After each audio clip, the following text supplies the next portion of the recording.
سل بنی اسرائیل، پوچھو بنی اسرائیل سے، کم آتیناہم، کتنی ہم نے ان کو دیں، من آیت بینہ، کھلی نشانیاں، ومن یبدل، اور جو تبدیل کرے، نعمت اللہ، اللہ تعالیٰ کی نعمت کو، من بعد ما جاءتہ، بعد اس کے کہ وہ اس کے پاس آ گئی، فإن اللہ، پس بے شک اللہ تعالیٰ، شدید العقاب، سخت عذاب والے ہیں۔ سل بنی اسرائیل، پوچھو بنی اسرائیل سے، کم آتیناہم، کتنی ہم نے ان کو دیں، من آیت بینہ، کھلی نشانیاں، ومن یبدل، اور جو تبدیل کرے، نعمت اللہ، اللہ تعالیٰ کی نعمت کو، من بعد ما جاءتہ، بعد اس کے کہ وہ اس کے پاس آ گئی، فإن اللہ، پس بے شک اللہ تعالیٰ، شدید العقاب، سخت عذاب والے ہیں۔ سل بنی اسرائیل کم آتیناہم من آیت بینہ، بنی اسرائیل سے مراد خاص طور پر مدینہ منورہ کے یہودی ہیں، اور اس سوال سے مقصود ان کو زجر اور تنبیہ ہے۔ آتیناہم کی ضمیر سے مراد ان کے آباء و اجداد ہیں، اور آیت بینہ سے مراد حضرت موسیٰ علیہ السلام کی نبوت پر دلالت کرنے والے معجزات یا تورات کی محکم آیات ہیں جو حضور صلی اللہ علیہ وسلم کی نبوت پر دلالت کرتی ہیں۔ تو بنی اسرائیل سے مراد خاص طور پر مدینہ منورہ کے یہود ہیں، اور اس سوال سے مقصود ان کو زجر و تنبیہ ہے، اور آتیناہم کی ضمیر سے مراد ان کے آباء و اجداد ہیں۔ آیت بینہ سے مراد حضرت موسیٰ علیہ السلام کی نبوت پر دلالت کرنے والے جو معجزات ہیں وہ مراد ہیں، یا پھر مراد تورات کی محکم آیتیں ہیں جو حضور صلی اللہ علیہ وسلم کی نبوت پر دلالت کرتی ہیں۔ آیت کا مطلب یہ ہے کہ مدینہ منورہ کے ان یہود سے پوچھیں ان کے آباء و اجداد کے پاس کتنی کھلی نشانیاں موجود تھیں، انہوں نے اعراض کیا اور عذاب کے مستحق ہوئے۔ اگر موجودہ یہود نے بھی یہی روش رکھی تو یہ بھی عذاب کے مستحق ہوں گے۔ آیت کا مطلب یہ ہے، مدینہ منورہ کے ان یہود سے پوچھیں کہ ان کے آباء و اجداد کے پاس کتنی کھلی نشانیاں موجود تھیں، انہوں نے اعراض کیا اور عذاب کے مستحق ہوئے۔ اگر موجودہ یہود نے بھی یہی روش رکھی تو یہ بھی عذاب کے مستحق ہوں گے۔ ومن یبدل نعمت اللہ، نعمت سے مراد معجزے ہیں یا پھر مراد کتاب اللہ ہے۔ ان کو نعمت کہنا اس لیے ہے کہ یہ ہدایت کا سبب ہے، اور ہدایت اللہ تعالیٰ کی نعمت ہے، اور تبدیل کرنے کا مطلب یہ ہے کہ عمل نہ کرنا، مطلب ہے جو معجزات نہ مانے یا اللہ تعالیٰ کی کتاب پر عمل نہ کرے۔ ومن یبدل نعمت اللہ، نعمت سے مراد معجزات ہیں یا نعمت سے مراد کتاب اللہ ہے۔ معجزہ یا کتاب اللہ کو نعمت کہنا اس لیے ہے کہ یہ ہدایت کا سبب ہے اور ہدایت نعمت ہے۔ تبدیل کرنے سے مراد ہے عمل نہ کرنا، مطلب یہ ہے جو معجزات کو نہ مانے یا اللہ تعالیٰ کی کتاب پر عمل نہ کرے۔ من بعد ما جاءتہ، بعد اس کے کہ وہ نعمت ان کے پاس آ گئی، ان کو تحقیق کرنے کا اور اچھی طرح سمجھنے کا، پرکھنے کا موقع ملا۔ من بعد ما جاءتہ، بعد اس کے کہ وہ نعمت ان کے پاس آ گئی، ان کو موقع ملا کہ وہ اچھی طرح تحقیق کریں اور اچھی طرح سمجھیں، پرکھیں۔ فإن اللہ شدید العقاب، یہ تبدیلی بڑا سخت جرم ہے، اس لیے ان کو عذاب بھی اللہ تعالیٰ سخت دیں گے۔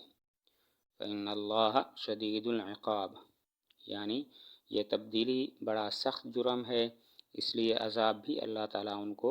بڑا سخت دیں گے۔ الرحمن الرحیم، زینا، مزین کیا گیا یا دلکش بنا دی گئی، للذین کفروا، ان لوگوں کے لیے جنہوں نے کفر کیا، الحیات الدنیا، دنیاوی زندگی، ویسخرون، اور وہ مذاق اڑاتے ہیں، من الذین آمنوا، ان لوگوں کا جو ایمان لائے،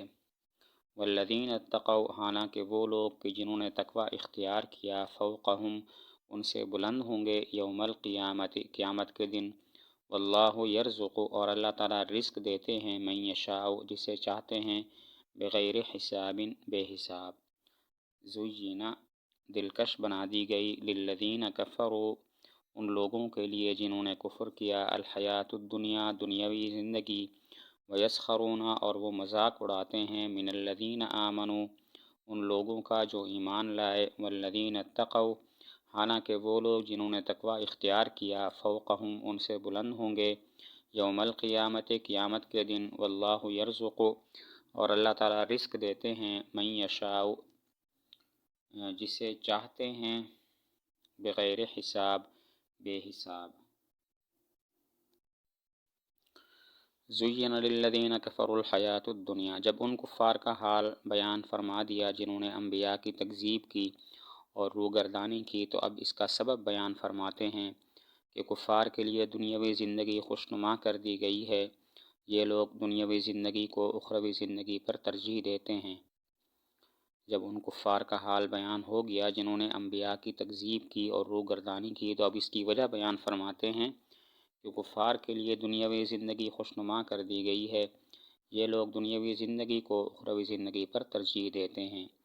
زینہ مجہول ہے اور دنیاوی زندگی مزین کرنے والا اور دلکش بنانے والا کون ہے؟ تو بعض کہتے ہیں کہ اللہ تعالیٰ، اس لیے کہ اللہ تعالیٰ ہر چیز کے خالق ہیں، اور بعض کہتے ہیں شیطان نے دلکش بنا دیا اس حیثیت سے کہ وہ وسوسے دلوں میں شیطان ڈالتا ہے۔ زینہ مجہول ہے، دنیاوی زندگی کو مزین کرنے والا کون ہے؟ اس میں بعض حضرات فرماتے ہیں کہ اللہ تعالیٰ ہی مزین کرنے والے ہیں، کیونکہ اللہ تعالیٰ ہر چیز کے خالق ہیں، اور دوسرا قول یہ ہے کہ مراد شیطان ہے، کیونکہ شیطان دلوں میں وسوسے ڈال کر دنیاوی زندگی کو دلکش بناتا ہے، دلکش دکھاتا ہے۔ وَيَسْخَرُونَ مِنَ الَّذِينَ آمَنُوا ابو جہل اور قریش کے سردار فقراء مسلمانوں کا مذاق اڑاتے تھے، جیسے عبداللہ بن مسعود، عمار، خباب، ابو عبیدہ بن جراح رضی اللہ عنہم، کیونکہ یہ صحابہ فقر و فاقہ کا شکار تھے، طرح طرح کی مصیبتوں پر صبر کرتے تھے اور کفار عیش و راحت میں تھے۔ اس پر یہ آیت نازل ہوئی کہ یہ لوگ ایمان والوں کا مذاق اڑاتے ہیں،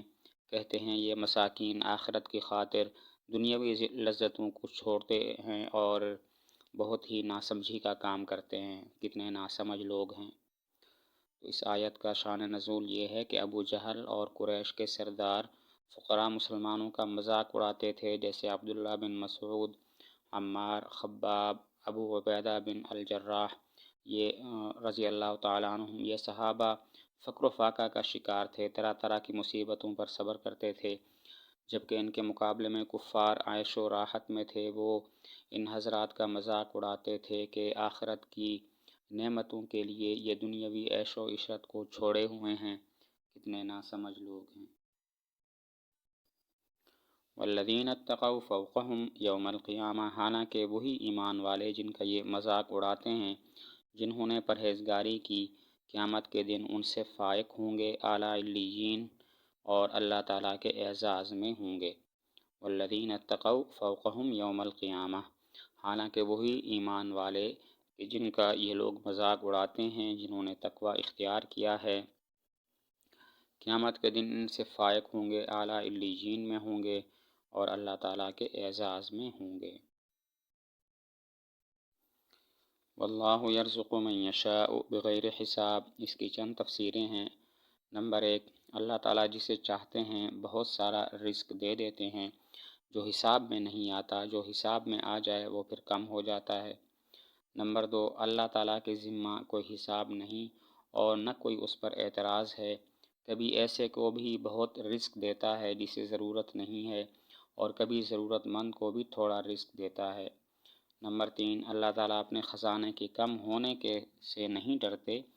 کہ رزق حساب کر کے دیں۔